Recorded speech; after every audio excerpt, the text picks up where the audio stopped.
Alright guys, welcome to the channel. Really excited to get this going. I think I'm going to call this one the Prep Series 2022. Hopefully having plenty more coming now in the next few years. Just kind of getting the bodybuilding journey underway. So I've got, where are we now? We're July. I'm close enough now. I'm 11 weeks out from my first show, the NBFI. That's down in Cork, and I've got 2 off the back of that as well. Hopefully anyway 2 once given I get the invite to the UK then after the first show. But yeah, everything's kind of cruising, everything's really going well. 11 weeks out, we're coming in quite tight. Training performance pretty good at this stage. Really kind of feeling like I'm in around 7.4 kg lighter than I was since I started prep. So really kind of feeling that less weight and less stability in some exercises. Kind of pulling away from like not potential gains. Like the whole mission is to just kind of maintain as much as I can, strength wise and lifting wise. So it's just all about really just holding the weight that I do have, just kind of fighting for each and every rep. Of course, like going to start losing a few in a sense as body weight comes down now in a good few more weeks. When we do get into the extremities, it is going to be a tough one on the likes of all the compound exercises, but it is what it is. Yeah, but everything else is kind of cruising. The look's coming in well. Nutrition as a whole, so we pushed pretty fucking hard. We pushed 7 months of a surplus, got up and close to 4,200 calories per day, I think. Maybe a bit higher, I'm not too sure. But because of that, we haven't had to go too aggressive as of yet. The last dietary change we made was 7 weeks ago now, and it's been a consistent loss week on week in terms of like calories and stuff like that. Current calories sitting at 2,450 on training days and 2,350 on non-training days, which is kind of ideal. Like, we're not digging too deep. Steps relatively high, like just because I'm on my feet all the day from PT and shit. So, you know, I haven't had to supplement in extra steps outside of that. And then as well, no cardio sessions as of yet, thank the Lord. So not looking forward to one day come in. Maybe don't have to come in for another good while, hopefully not, given how the rate of loss goes, just kind of taking it week on week. And then whatever Josh does say, my coach Josh Cowan, if you're not following him, follow him right now. Josh Cowan Conditioning Instagram. He is the GOAT of the game, man behind everything that's happening in terms of just the whole prep itself. Couldn't thank the man more because he's just on point with everything. But other than that, hoping to get a few more of these videos out. Maybe 2 more before prep or before my first show be ideal. Maybe get into Patrouille's a pull session and a leg session. Today we're going to hit upper body in Ultimate Performance here in RD. Really well equipped gym, a lot of Cybex equipment. You know, it's really well done, and it's credit to the lads that have set this up, like to James Darcy, because the equipment is just, you know, second to none. It's really got me through prep so far. So gonna go and hit this upper body session. Really looking forward. Gonna try and get some of the lads on as well. Hopefully having Dean on this next video as a training partner. Just riding solo today, but it's a lot easier with a training partner in prep because of somebody to kind of give out 2. Sorry, not about give out 2 during the session about fucking, you know, training performance, might be different stuff like that. It's always good to have a training partner with you. But other than that, yeah, right. Let's go and head up. All right. So some sort of flat press like this, good to always kind of get in before you go into any press movements, just kind of potentiate the chest and then just kind of get a bit of blood flow in that area.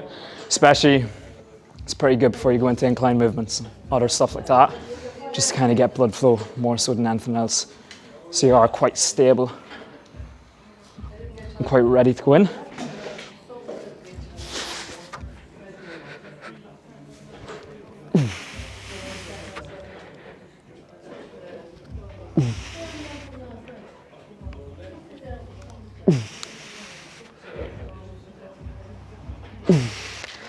Some lateral raises.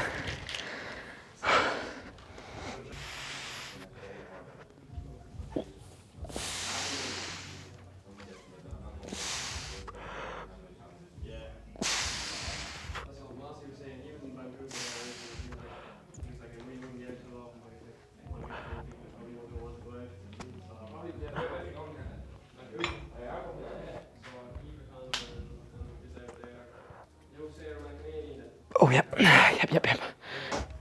Okay, cool. 15s, 3 sets on this. In comparison to the first set, as I said, like, just that initial set was just kind of warm up the muscle, bring in the blood flow, kind of just get comfortable with everything. Then going in, we'll hit shoulders, lateral delt more so. A lot of focus on lateral delts more so because when you do look at a physique, in a sense, you see a lot of people banging on with the overhead presses all day, too many overhead presses in a sense. I think what you need to prioritize is the likes of lateral raises that target just the medial delt side muscle on your shoulder. That's what you should prioritize to get that pop out that way. The anterior delt, so the front of your shoulder, like you're going to be working that anyway, and that, like that first exercise I just did when I get into the incline bench, other chest presses, any kind of pressing movement is always coming into that. But what your main focus should be to build up your shoulders, target all lateral delts, as much lateral delts as you can go, as much number of laterals, side lateral raises on the cable machine. If you have access to the likes of lateral raise machine, they're very, very versatile, so they'd be ones you'll definitely want to include. All right, top set, 3 sets, top set first, 2 back off sets. All right, let's go.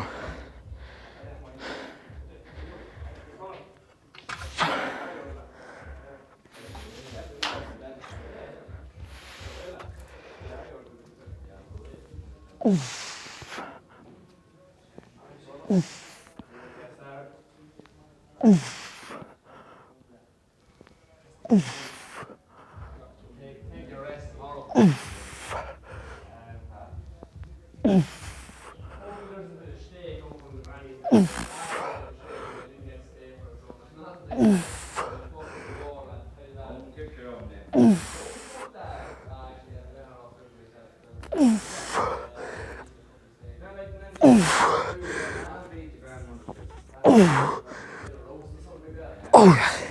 Oh yeah. Ooh. Ooh. Purpose of those partials at the end, just to see if you can get those last few reps. Even at partial, you're still going to be damaging and creating a good bit of tension, mechanical tension in there. Always good to do. So that's one tip actually, if you're ever doing your laterals, never just finish off here, last rep, bang, down, throwing up.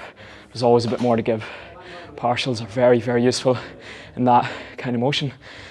Nick Loff is actually a great guy to watch for lateral raises. His shoulders are unbelievable. So that's one for you, trying to take as many tips from him as possible in that sense. So I have EAAs here, intra workout, quite useful for getting into the realms of prep, just because just to make sure that you are keeping up muscle protein synthesis during the workout and kind of elevating that muscle breakdown or muscle building as you're breaking down the muscle can be quite useful. Mind you, it's not essential, especially if you're in an off season and you're in a surplus of calories, you have plenty of energy there, but very useful if you're on a cut and going quite aggressive in the cut. If you're looking for that extra 1 or 2%, definitely help you get it. Another one would be Carbo Max or any sort of intra carb would work very good. Just to keep a bit of glycogen flowing through your session. Mind you, I'm not taking it at the moment, but I will get taking it soon. Yeah, very useful, especially just if you're ever running those long cuts or you're ever feeling fatigued during sessions and stuff like that. All those wee just extra bits always make up the difference. Okay, 12.5s. All right, let's go.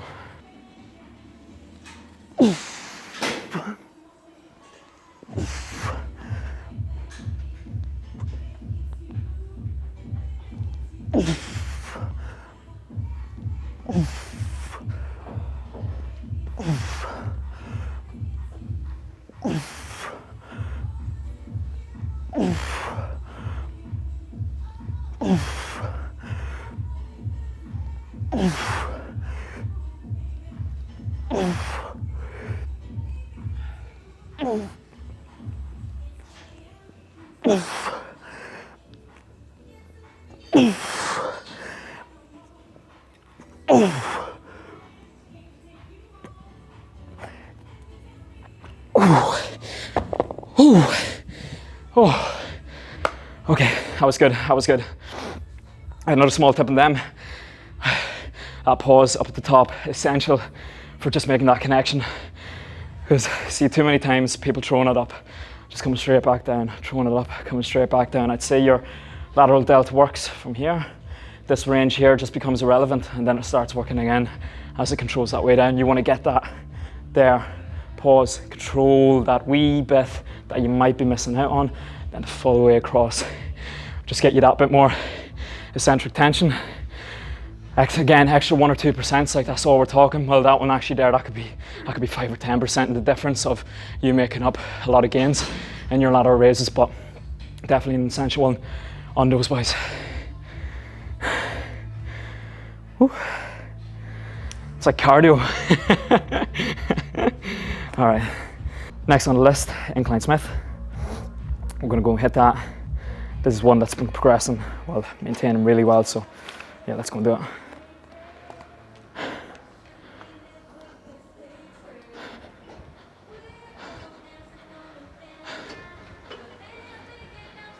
This one is tedious in setting up, just because you want to get that position perfect every time, but just be patient to get the position. It takes a bit of playing around with, but then you get it. So just trial this.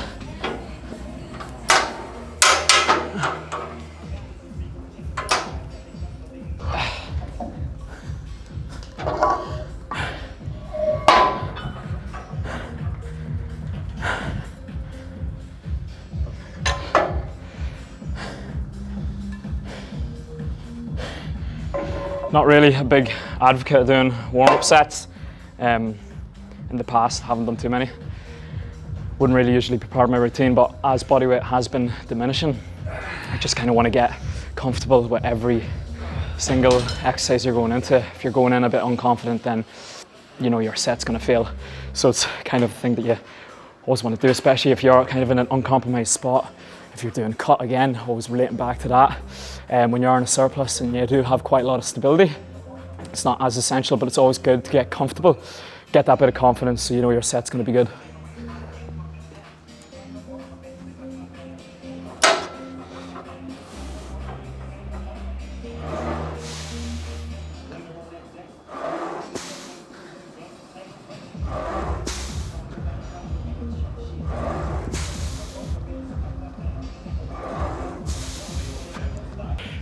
So, lifting straps, incredibly good for having during pressing movements or any sort of push exercise in itself, for creating that bit of wrist mobility or stability, sorry. Especially if you do have doubts in your forearm support, forearm strength, it's definitely one that you would want to consider. I've came across a lot of flimsy ones in the past. You'd want to definitely spend a good 30 euro plus on a pair of these, even 40 quid plus, just because a lot of the ones that you would get for less than that, very thin, no stability at all really, it's just for the look nearly, but you want to have something tight that Velcro doesn't rip. I've had these for the guts of 2 years now, I think. So I think Dean McMahon actually bought me these, so shout out to Dean, wherever he got them from, Bear Grips. So very, very good for creating that stability, just in all pressing movements. 2 plates per side in the Smith. Aiming for, what are we aiming for? It's been 2 weeks since I've done this. Okay.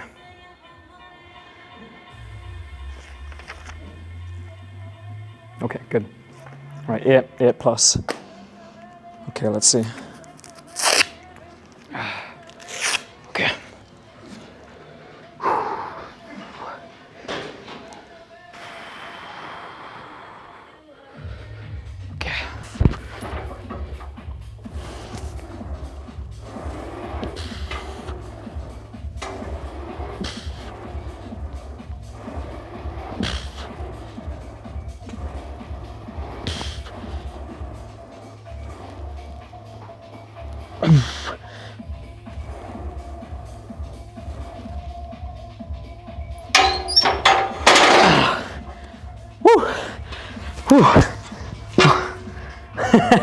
Not there today.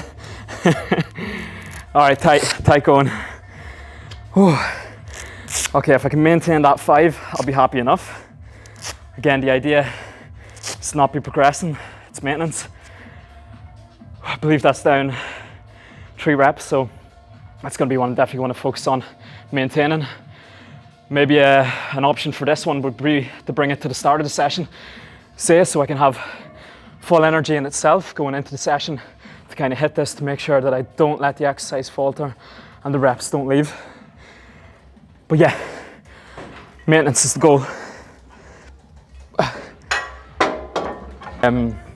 Yeah, so actually one thing that me and my coach have discussed in the past, at the beginning of our coaching, I wasn't logging at all, was not using the logbook. What do I get there? 5 reps, okay. An essential tool would be lost without it. There is, what I have done in the past is what a lot of people would do, is tracking it on maybe Excel or Sheets or something like that, and only tracking the weight. But you need to track the reps as well. So logbooking is kind of essential for doing that, right? Always tracking the weight, always tracking your reps, because then that's going to be your base foundation of what numbers you need to hit week on week. If you're coming in, you're just baiting away around or baiting at the weights and not kind of having any measure of progression, you don't know what's happening. You don't know if you're progressing, you don't know if you're faltering or pulling back. You don't know how to kind of structure or not structure your workouts and what's working and what's not. So that's one piece of advice I'd definitely give to maybe somebody who isn't as experienced in lifting or hasn't even started logbooking yet. Essential probably has changed the game a lot for me. Wouldn't have made near as many progressions without the logbook in itself. But yeah, definitely one you want to get on to doing. Okay, I think we're hitting 1.5 plates per side.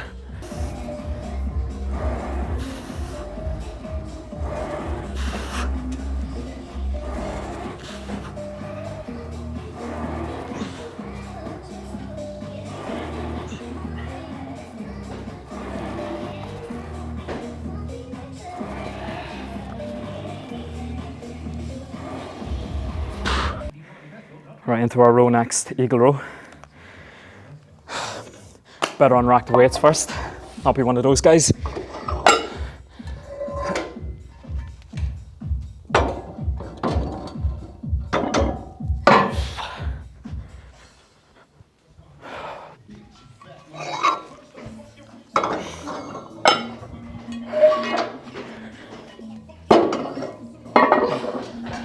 All right.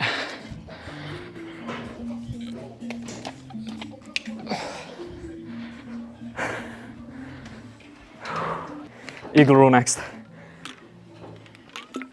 My favorite movement has to be back, and a kind of back oriented movement. Always my favorite. One of the body parts that I probably prefer training the most.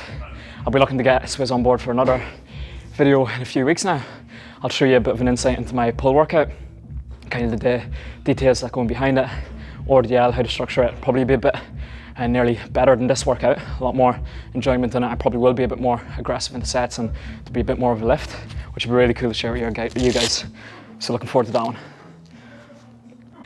Where are we? It's always good, it's actually always a good idea. Here's another one for any exercises, machine based. So if you have numbers to do with the seating or with the padding, always write it down in your notebook so you can have it constant throughout the whole. You know, if you're pushing a good program and a lengthy program, it's always good to know what kind of setup you have in your machine, rather than every week hopping onto the machine, not knowing where to set the seat, where to set the padding. You're just going to be kind of adjusting different angles. You might be wondering why your weight is going up or going down on the machine, and why your reps might be failing or might be just progressing at different rates rather than each other, moving at the same rate. So it's always kind of a good tip in that sense. So yeah, okay.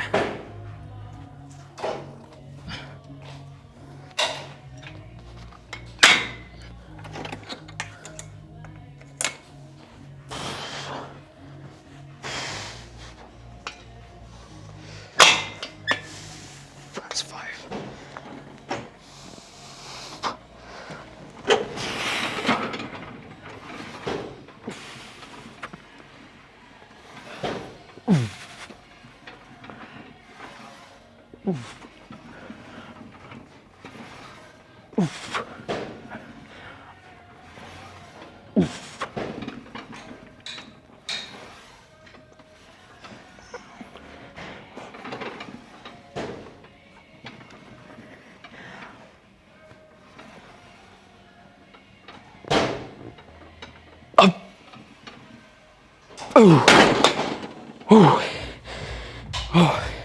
Yeah, that one's not going anywhere.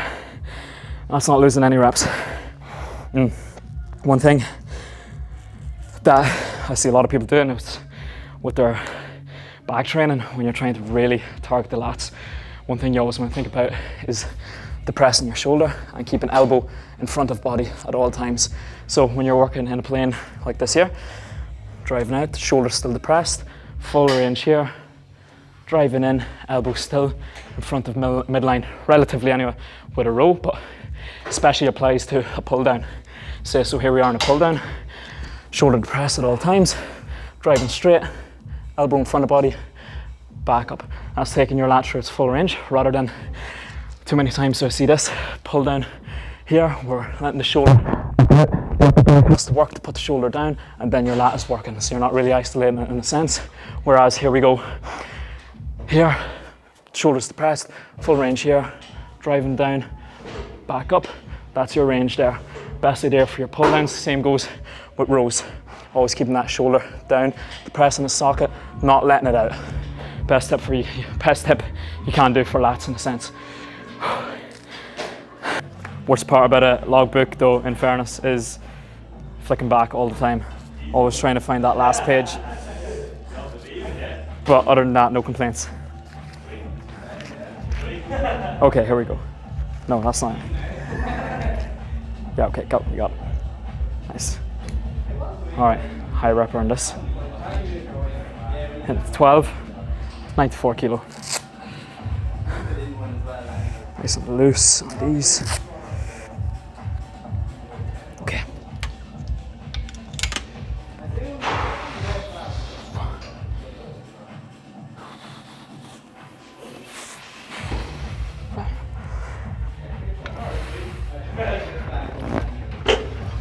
Yep. Oh.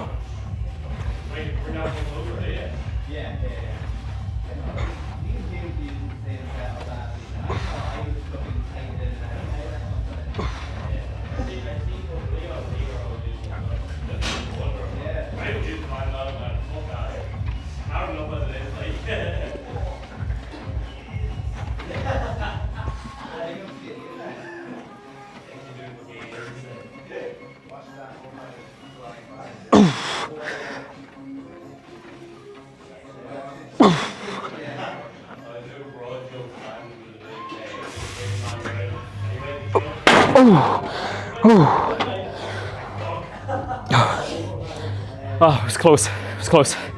We'll take the 11. Take the 11. Still tight on that. Whew. Yeah, that was good. Another one on any kind of row. When you are training, I know I keep talking about lats, but this is very lat dominant. It differs from upper back exercises. It does differ in form, but as I said, lat training, shoulder down in this one here. Always want to keep chest elevated, shoulder here, never opening, always staying closed and working in that range. Best idea. Yeah.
So just finished up flat chest press, high incline shoulder press.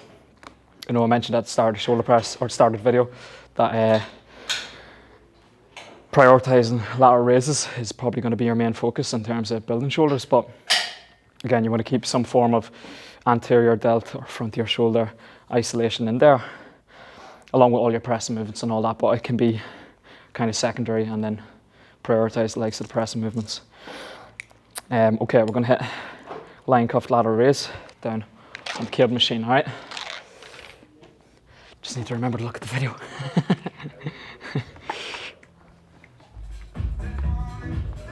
So, lying cuffed lateral raise.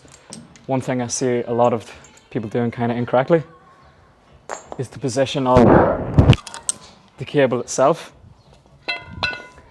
Always want to focus on position in and around hip height, so then you just get that line of force and the cable travels in a straight line. So you don't want to set it at the bottom and the cable traveling up when your hands are just trying to travel back. You kind of lose a bit of resistance in a sense. Less resistance, then you're kind of losing out in potential gains from that. So that's one thing that you might want to throw into these. Incredibly versatile movement for targeting, again, side of the shoulders with that respect.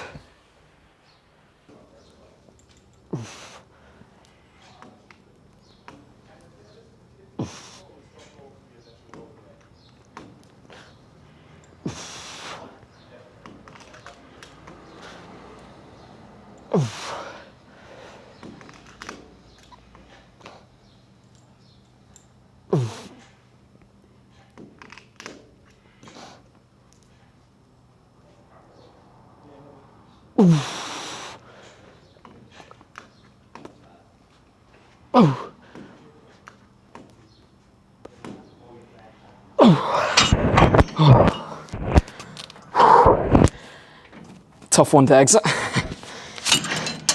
Good set, good set. Another one on them. Main focus, always, you're not driving your hands up, you're just thinking about driving back in, driving straight back. Straighter you can go, the better it's going to be for just that line of force again. Okay, so 3 sets.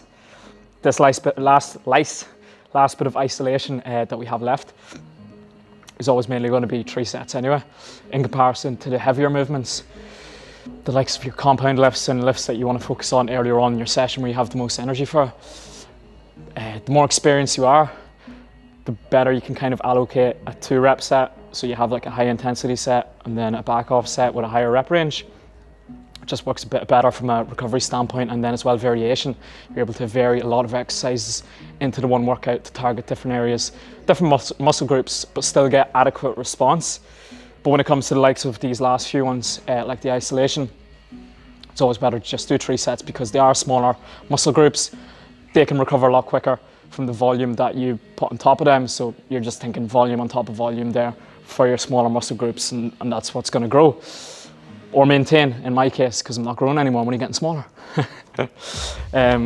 So, okay. 13 reps to match. Let's go.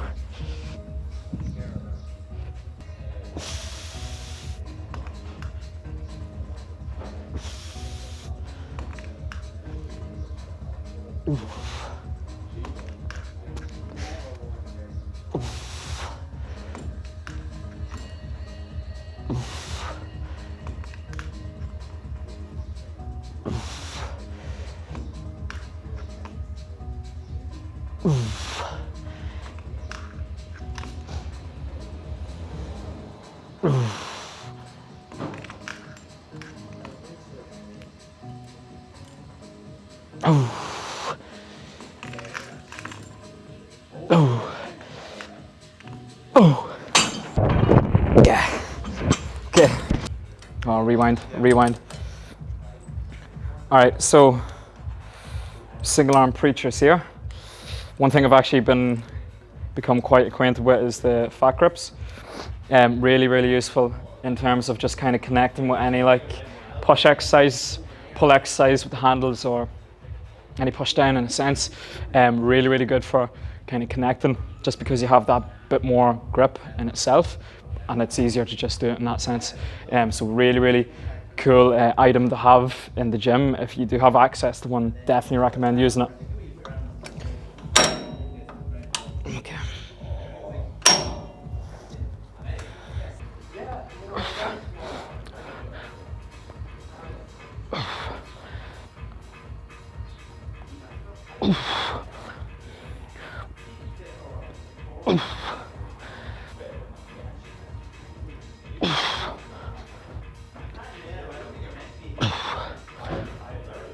So hammer press to finish off. Last bit of work. Really enjoying this movement the last few weeks, ever since we have programmed it in. Mind you, my program has not changed since I stepped foot in this place, which is about, kind of losing track of the time, but what are we saying? Fucking hell. Losing track of these months. Definitely before prep anyway, 2 months into prep. Say we're good 3 months, I'd say, but the program doesn't need to change that much. Once you're running lines of progression of things, the program doesn't need to change. Of course, again, in my case, we will probably be pulling out some likes of maybe the RDLs and other compound exercises that require a lot of stability, and that I won't be able to kind of give towards the end of prep. You might be rotating them out and then just supplementing other exercises in, but that's towards the end of prep. A lot of the exercises I'm still doing, still rolling fine, still able to brace, still able to maintain, which is the main thing. But then again, programming does not need to change that much. So that please, anyone watching this, run a line of progression off your stuff. Give it time, give it a few months, even a year off the one plan, and just see what you can do in terms of muscle building and other aspects of fitness. Okay, so hitting 55.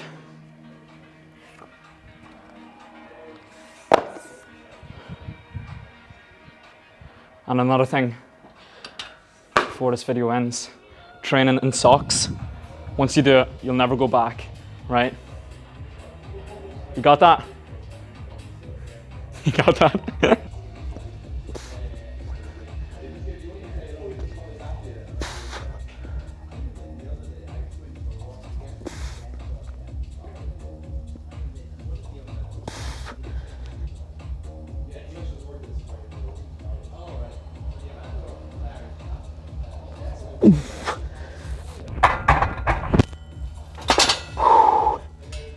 Yep.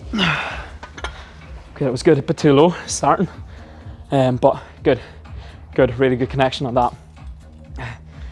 Down 1 rep, but still good. Okay.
All right, guys, that wraps up this session. Really enjoyed that one. A few -1s across the board in terms of reps, but that's just going to be a case of me liaising with Josh, seeing what kind of approach we're going to take towards the next few sessions.